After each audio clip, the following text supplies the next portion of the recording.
بسم اللہ الرحمن الرحیم نحمدہ ونصلی علی رسولہ الکریم۔ دعائے حزب البحر کے اسباق میں سے آج ہمارا سبق نمبر 8 یعنی 8 نمبر سبق ہے۔ 8 نمبر سبق بہت کمال کا سبق ہے۔ اس کے اندر بہت سارے فائدے ہیں، بے شمار کام آپ اس عمل سے لے سکتے ہیں، ان آیتوں سے لے سکتے ہیں۔ یہ عبارت کیا ہے؟ یاسین والقرآن الحکیم انک لمن المرسلین علی صراط مستقیم تنزیل العزیز الرحیم لتنذر قوما ما انذر آباؤہم فہم غافلون۔ بس اتنا سا۔ یہ یاسین کی ابتدائی سورت کی ابتدائی آیت ہیں۔ ان کے فوائد چند آپ کے سامنے ذکر کر دیتا ہوں۔ فائدے بہت ہیں لیکن وقت کی قلت کی وجہ سے یہ خاص ان لوگوں کے لیے جو غم کے اندر مبتلا رہتے ہوں، غم ستاتا ہو ہر وقت، کسی وجہ سے غم آ گیا، کوئی بیماری آ گئی یا آپ کے کاروبار میں گھاٹا پڑ گیا، نقصان ہو گیا، وہ غم آپ کا نہیں جا رہا، یا آپ کے عزیزوں میں سے کسی کا انتقال ہو گیا، وہ غم نہیں جا رہا، تو یہ کلمات غم کو دور کرنے کے لیے باکمال حیثیت رکھتے ہیں۔ انجانہ خوف ہو، مطلب ایسے ہی خوف ہو کہ یار یہ کہیں نقصان نہ ہو جائے، کہیں یہ چیز ضائع نہ ہو جائے، ایسا، یا انجانہ ڈر ہو کہ خوف، ڈر، مصیبت یہ ذہن میں رہتی ہو، اس کے لیے بڑی تاثیر ہے اس کے اندر۔ طبیعت میں استقامت نہ ہو، طبیعت ٹھہرتی نہ ہو، فیصلہ نہ کر پاتا ہو بندہ کہ ایک جگہ پہ فیصلہ کیا، کچھ دیر کے بعد محسوس یہ ہوا کہ یہ ٹھیک نہیں ہے، تو اس وجہ سے دوسرا فیصلہ کر لیا، اب اس میں استقامت نہیں ہے، ٹھہراؤ نہیں ہے، اس کے لیے یہ بڑی زبردست باکمال وظیفہ ہے۔ 70 دفعہ پڑھنا ہے آپ نے روزانہ۔ اچھا، طبیعت میں غصہ آ جاتا ہو، ایسے چھوٹی سی بات پہ غصہ آ گیا، کسی نے کچھ کہہ دیا غصہ آ گیا، یا طبیعت کے خلاف کوئی کام ہو گیا تو غصہ آ گیا، اس میں کینہ بھی بھر جاتا ہے، اور اس غصے کو اور کینے کو ختم کرنے کے لیے کمال کی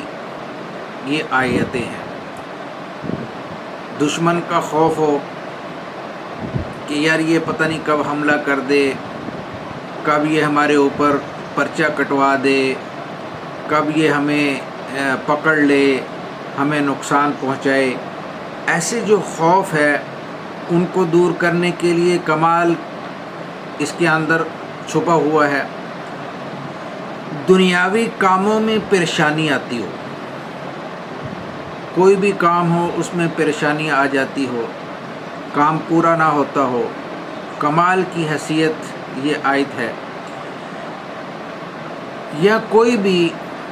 پروفیسر، عالم دین، خطیب، جج، وکلاء، جو پڑھنے پڑھانے والے، جو عہدوں پہ کام کرنے والے، لوگوں کو اپنی طرف متوجہ کرنے پر اور اپنے فیصلے پر، اپنی جو وہ واعظ کرتے ہیں، واعظ و نصیحت کرتے ہیں، وہ صحیح طور پر لوگوں کو نظر آئے کہ یہ بندہ جو ہے نا، اس نے جو بات کی ہے وہ صحیح بالکل ٹھیک بات کی ہے، جج نے جو فیصلہ کیا ہے وہ بالکل صحیح فیصلہ کیا ہے، وکیل نے جو وکالت لڑی ہے وہ بالکل صحیح لڑی ہے، ڈاکٹر نے اگر کوئی دوائی دی ہے تو وہ بالکل ٹھیک دی ہے، اگر میرے استاد نے کوئی بات کی ہے تو وہ بالکل صحیح بات کی ہے، اگر میرے بڑے نے کوئی بات کی ہے تو وہ بالکل صحیح بات کی ہے، بڑے بھائی نے بات صحیح کی ہے، بہن نے بڑی نے بات صحیح کی ہے، والد صاحب نے بات صحیح کی ہے۔ اپنی بات کو صحیح رکھنے کے لیے، اپنی بات کو منوانے کے لیے، اپنی بات کے اندر جو نقص ہے اس کو ظاہر نہ ہونے کے لیے آپ ان آیتوں کو پڑھیں، آپ کی بات مانی جائے گی اور اس میں کوئی اختلاف کرنے والا موجود نہیں رہے گا۔ آج کل کے دور کے اندر ہر بات پہ اختلاف کیا جا رہا ہے، جبکہ ان آیتوں کی تلاوت کرنے والا بندہ جو ہے اس کی بات پہ اختلاف کرنے والا باقی نہیں رہے گا۔ یہ خاص ان چیزوں کے لیے یہ دعا ہے، یہ آیتیں ہیں، آپ نے پوری دعا پڑھنی ہے اور اس جگہ پہ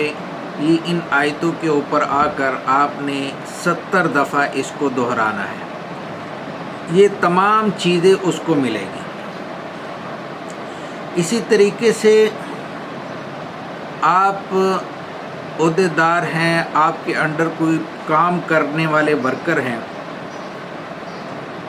آپ کو ڈر اور خوف ہے کہ یہ ورکر جو ہے یہ مجھے چھوڑ کے نہ چلے جائے، ٹیم ورک آپ کا خراب نہ ہو جائے، آپ اس ٹیم ورک کو بچانے کے لیے آپ ان آیتوں کو پڑھیں، کوئی ورکر آپ کو چھوڑ کے نہیں جائے گا۔ کلاس روم ہے، کلاس روم کے اندر کوئی طالب علم آپ کو چھوڑ کے جانا چاہتا ہو، بھاگ جاتا ہو، آپ ان آیتوں کو پڑھ کر اس کے اوپر بھی دم کرے،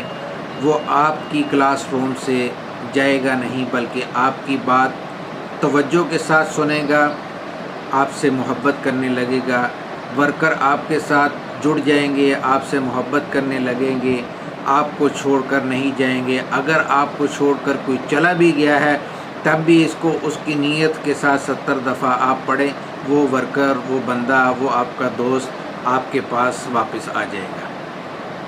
بہت پرتاثیر آیتیں ہیں، فائدے بہت زیادہ ہیں، چند فائدے میں نے ذکر کیے ہیں، آپ اس پہ عمل کیجئے گا، انشاءاللہ آپ کو بہت فائدہ ہوگا۔ وآخر دعوانا ان الحمد للہ رب العالمین۔